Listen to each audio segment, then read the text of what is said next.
Muling nagiging sentro ng kontrobersiya ang charter change na inuugma kay Congressman Romualdez at may mga lumulutang na alegasyon na ito ay bahagi raw ng plano ni Marcos Jr. Ang ilang netizens ay labis na naguguluhan at nahihirapang malaman kung aling balita ang dapat paniwalaan. Sa kabila ng mga aberya sa kasalukuyang administrasyon, mas marami na ang nagnanais na si VP Inday Sara Duterte ang mamuno. Itinuturing na tunay na lider na may prinsipyo at paninindigan at may puso para sa mamamayan at sa bansang Pilipinas.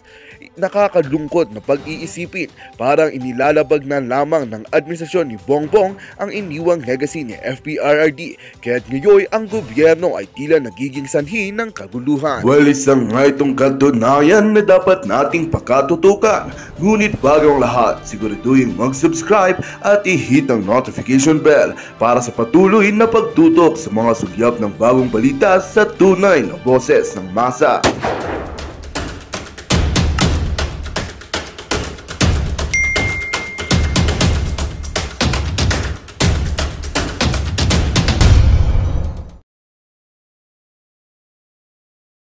Pero yung parliamentary niya, it is not something parliamentary na parang yung parliamentary ng British or ng ibang countries, hindi po eh. Kasi nung parang alam mo yung ginawa lang niyang parliamentary para siya ay maging prime minister, no? Prime minister siya pero president pa rin yung tawag sa kanya. So kaya nga kakaiba eh yung ginawa niyang ganun eh, na alam mo yung parliamentary form of government, pero president pa rin yung tawag sa kanya. Parang parliamentary siya, pero democratic form of government pa rin. Tapos, gradually, parang nag-shift niya siya doon sa parang, parang nagiging yung dictatorship na or communist na ang type niya. Kasi, tinanggal na niya yung Congress eh. So tinanggal na niya yung mga in short, parang siya na lang yung batas. Wala nang iba, no? Wala nang ibang batas kundi siya na yung batas. Pinalitan yung constitution, yung buong constitution, no, yung 1935 constitution. Yung 1973 pala, no. Pinalitan niya yung buong constitution ng sarili niyang constitution. Although yung mga batas naman na yung constitution, may mga na-retain naman na mga batas niya na ginagamit pa rin sa 1987 constitution. But ang main point natin doon is nung patapos na yung term niya ng 1973, nag-sudden shift maneuver siya into a parliamentary wherein prime minister yung dating niya. Ibig sabihin noon, syempre, pag sinabing prime minister, wala kang walang term limits. 6 years, 10 years, 20 years, kahit 50 years pa pag prime minister. Not unless merong mga deposition or merong mga yung kagaya ng nangyari nung yung sa mga ibang bansa na kapag meron na yung voice of the people, parang ganon, or yung clamor na palitan na yung prime minister. But pag naging prime minister ka naman na, wala nang election eh, wala kang term limits talaga. So yun ang naging dahilan kung bakit namuno itong si Marcos Sr. for a total of 21 years, di ba? Pagkahaba-haba nun. So ano nangyari nun? Napuno ang taong bayan, no? After 20 or more so, kasi eksaktong 21 years eh, yung plus yung including yung 2 terms ni Marcos Sr. plus yung nung naging diktador siya, 21 years. So after 20 years, napuno na yung tao kasi naghihirap na yung tao eh, di ba? Sabihin na natin totoo naman maraming mga infrastructures, maraming mga even the first lady, marami siyang mga ginawang mga infrastructures, totoo naman 'yon. Pero it does not hide the fact na nagugutom pa rin yung taong bayan. And then, of course, yung mga human rights violations, the killings, and also, no? So napuno yung taong bayan. So unti-unti nang umaaklas ang taong bayan, nagplano ng mga ganitong yung ano prior to the EDSA revolution, parang may mga underground or mga secret meetings ng ano ng including like for example the likes of Ramos, the like of sa pangalan nun, Gringo Unasan, Cory Aquino, okay? So mga ganun ang nangyari. And then after that, napatalsik, to cut the story short, napatalsik itong si Marcos Sr. Meron ng nung napaupo na si Cory Aquino, meron na tayong total revision of Constitution. That is the reason why nagkaroon tayo ng 1987 Constitution. Some would say na the biggest mistake yung 1987 Constitution or hindi perfect, but yun pa rin ang gamit natin from that time on. Actually, to be fair naman, no, nung ginawa yung 1987 Constitution, I would say or I can say na ginawa yung 87 Constitution na yun out of yung sincere, may sincerity doon na to amend, to correct kung ano yung kamalian nung predecessor, no, like yung Marcos administration or Marcos regime, di pala administration, regime, ano. So may sincerity.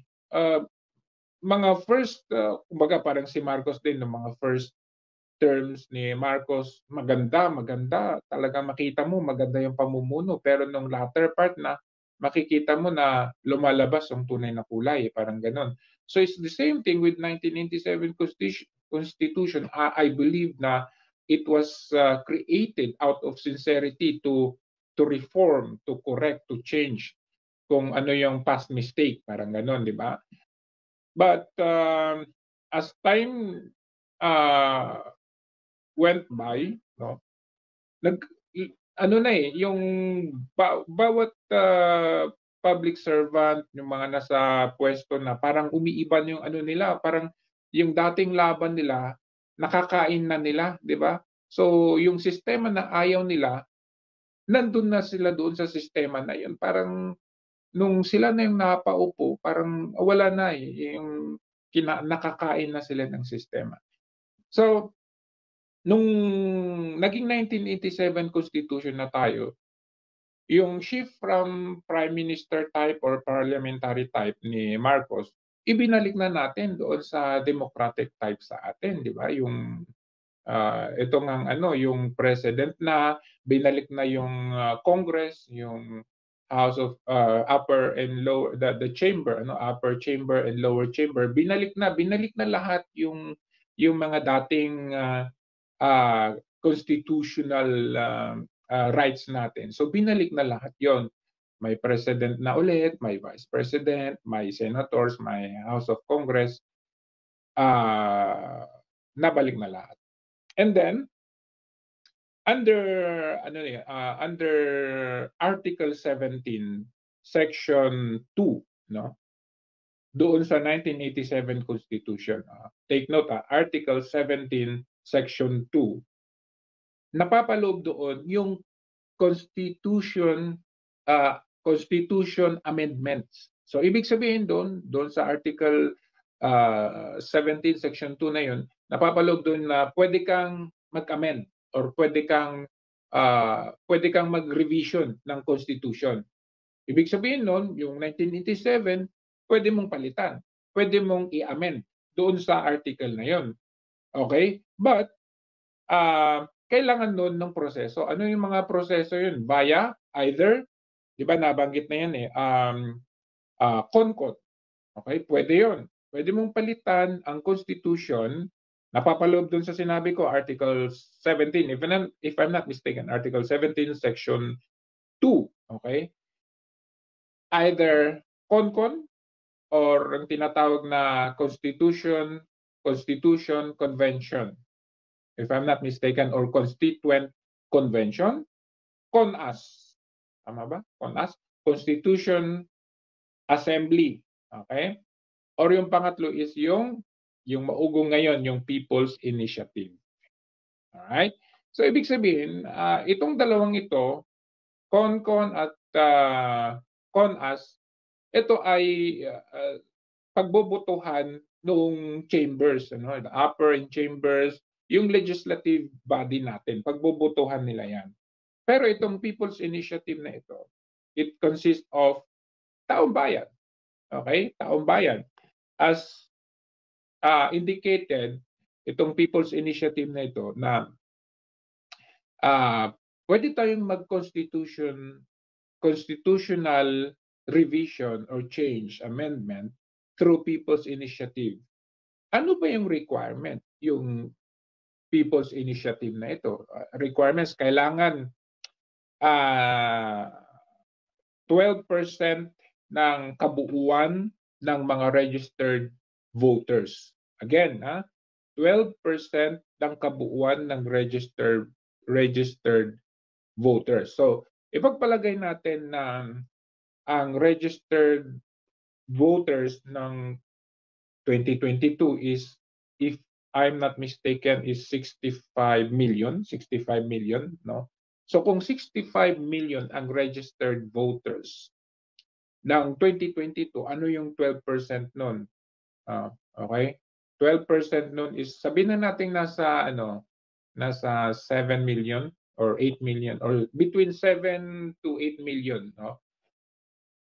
So, kapag nakapag-gather ang kung sino man ang nagsusulong ng yung tsa-tsa ngayon, nakapag-gather sila ng pirma na 7 million or 8 million, boom! Success! Pwede nang magpalit. Pwede na kasi parang the voice of the people, di ba? Constitutional charter change through People's Initiative. Ibig sabihin, yung taong bayan na ang pumipirma, kono. Ayan. So, sa akin, wala namang problema, no? Lalo na pag 7 million, 8 million taong bayan ang pumirma, ibig sabihin, gusto natin na palitan na ang konstitusyon. Kaya lang, ang naging issue ngayon is, paano naging voice of the people or paano naging inisyatiba ng taong bayan ito kung itinatago naman ng mga nagsusulong. Kagaya nung kumakalat ngayon, di ba, yung papel na pupunta sila sa bahay-bahay, tapos ang akala ng mga tao na pumipirma ay ayuda, yun pala ay yun na yun, yung People's Initiative kuno to change the constitution natin, di ba? So that's malinaw na fraud, malinaw na panlilinlang sa taong bayan. For that initiative na sinasabi ng People's Initiative pero panlilinlang, ay hindi yun initiative ng taong bayan, kundi initiative ng mga taong nagsusulong kung sino man. Ang tanong, sino ba yung mga nagsusulong? Okay, balikan natin. Sino ang mga nagsusulong nito? Balikan natin. Inuulit ko, noong 1973, nung maneuver ni Marcos Sr., di ba? Nung pinalitan niya, okay, Constitution, CONCON, o Constitutional Convention, ang ginawa niya, di ba?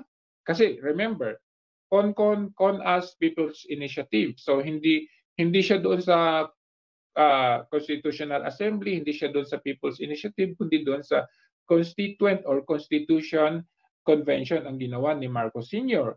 just to change that into parliamentary form of government. Ang tanong, sino nakinabang?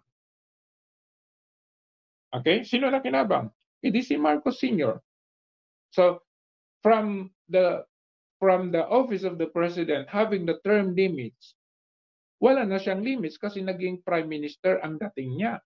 So, wala na. Tinanggal na yung term limits. Sino nakinabang? Yung president, which is si Marcos Sr.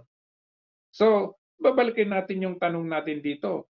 Sino ang makikinabang dito sa charter change. Kasi may mga nagsasabi si Tambaluslos, si Martin Romualdez.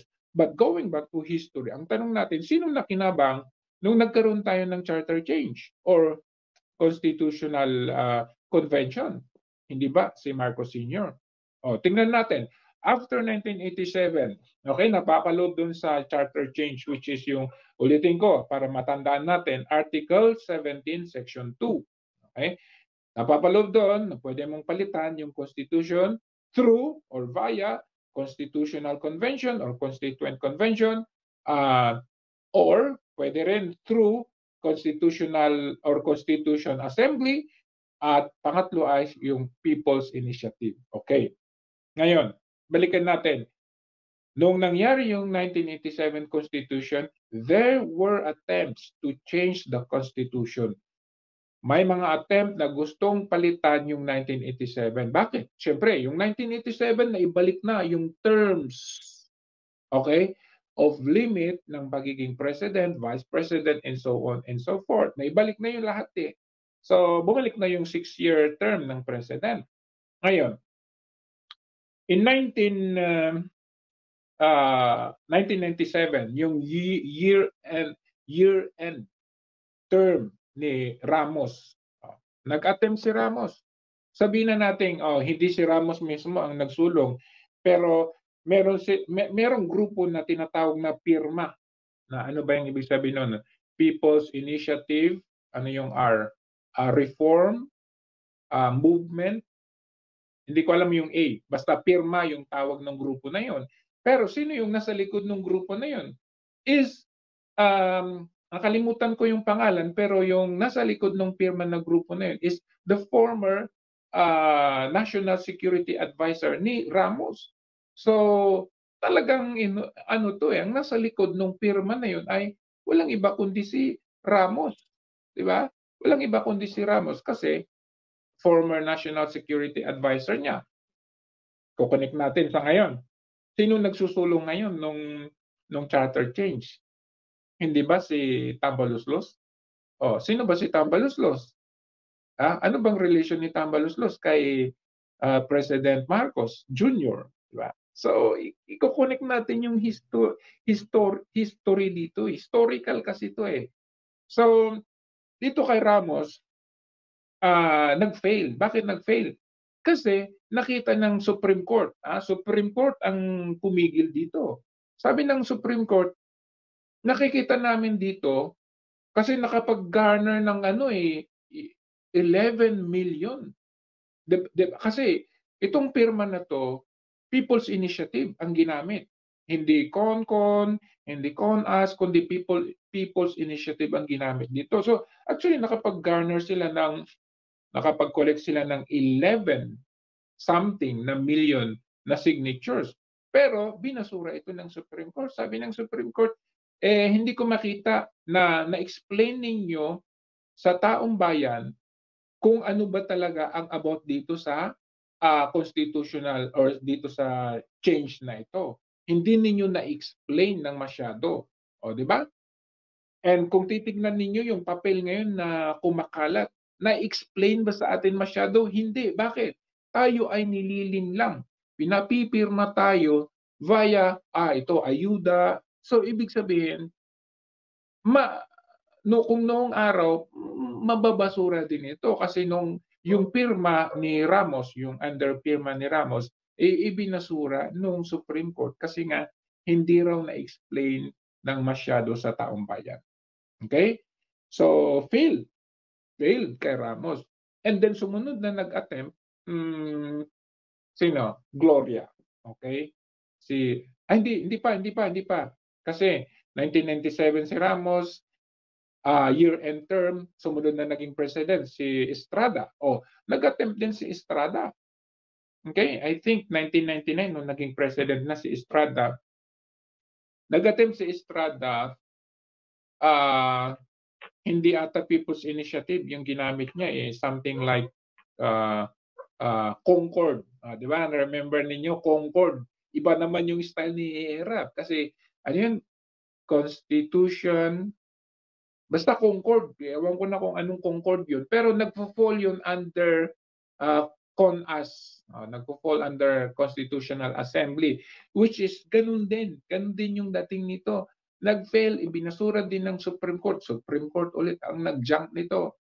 Kasi, syempre, na parang ang sinasabi ng Supreme Court dito is parang hindi hindi na-explain ulit ng masyado kung ano yung Concord, ano yung change na gustong mangyari. So kay Estrada nag-fail. 2006 if I'm not mistaken. Okay? Nag-attempt naman si Gloria. Nag-attempt naman si Gloria Arroyo 2006 or 2005 yun. Through People's Initiative naman kay Gloria Arroyo. And the same thing, nag-fail din si Gloria Arroyo. The same thing. Dumating si Duterte. Dumating si Duterte. It is not actually attempt kay Duterte, no? Hindi siya attempt, but it is something like pinramis ni Duterte prior to running into presidency, ano. Ang promise niya ay federalism. Ayun yung promise niya sa atin. But yung federalism na yun, inexplain ng maigi sa atin. Sino nag-explain? Walang iba kundi si President Duterte. Nag-ikot siya sa Pilipinas at pinag-i-explain niya paano ba yung federalism. I-explain ko sa inyo ulit. As a summary, federalism is kung dati may central form of government tayo, federalism, nabibigyan na ng power yung bawat local government units. For example, kung dati merong isang bahay, ang aircon nakasentro lang sa sala, tapos papasok sa mga rooms, ano? Ngayon sa federalism, hindi lang salang may aircon, bawat rooms may aircon na. So ibig sabihin, may kanya-kanyang power yung bawat rooms, ano? May enjoy ng bawat rooms yung aircon. Kung dati centralized yung aircon, ngayon sa federalism ay lahat ng rooms may aircon na. Therefore, lahat ng rooms makaka-enjoy na nakakasagap ng aircon on their own. So, parang sa Amerika, pagalingan sila ng pagandahan sila ng state. New York, California, bawat state, Las Vegas, mga ganon, di ba? Pagandaan sila. Kung ano yung bawal dito, pwede dito.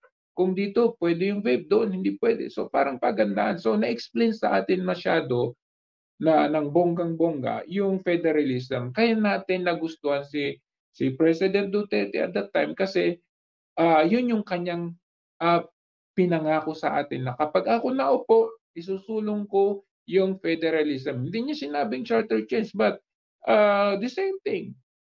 You are going to change the Constitution. So that is still a charter change. So yun ay hindi attempt, but yun ay pinangako sa atin. Kaya nagustuhan natin. But of course, syempre, andun pa rin yung fear, ano? Andun pa rin yung fear na historically na kapag may charter change, natatakot tayo baka baka magkakaroon ng the lifting of term limits. Pero dito sa federalism, na-explain naman na ang federalism is also pattern doon sa federalism ng Amerika, which is ang magiging term na ng president, shorten na nga eh. Instead of 6 years, nagiging 4 years. But pwede kang mag-re-elect. Pwede kang may re-election, di ba? So ibig sabihin, ngayon, tatakbo akong president, 4 years lang. After ng term ko ng 4 years, pwede ulit akong tumakbo. So that would, if mananalo ko twice, I will have a total of 8 years being the president. So hindi yung extension of term limits, but shorten. Kasi shorten yun kasi malay mo next na election hindi ka manalo, di ba? So shorten talaga yun. As in contrast doon sa 6-year term ng president. Kagaya ngayon, ang tagal-tagal matapos yung 6 years, di ba? Nababagot na tayo. Kailan ba matatapos tong 6 years na to? Parang ganun. So, but still, may fear pa rin eh. May fear pa rin na lalong-lalo na nung panahon ni Duterte, nagsama-sama yung mga dilawan, nagsama-sama yung mga opposition, yung mga opposition ng panahon ni Duterte, wherein yung mga opposition ng panahon ni Duterte ngayong tahimik na sila.